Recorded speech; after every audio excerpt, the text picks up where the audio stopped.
When it comes to the big game this weekend, no matter who you're cheering on, or if you're just watching it for the commercials, you know you're going to work up an appetite. So this year, along with your chips and dip, make sure you have something that'll satisfy the hungriest of appetites. How about melty roast beef sliders? We begin by slicing a package of Hawaiian-style rolls in half like this, and smearing both sides with a container of refrigerated garlic herb spread. This is going to add lots of flavor.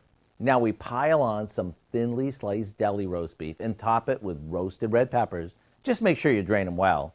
And some sliced provolone. Sprinkle on some steak seasoning and top the whole thing with crispy fried onions.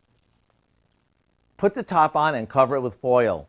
About 20 minutes before it's time to serve, pop it in the oven to get all melty. Put these out during halftime and watch everyone dig in. The nice thing about these, they're just the right size. To get the recipe for our game day roast beef sliders, so you can earn the title of Best Game Day Host, just visit our website.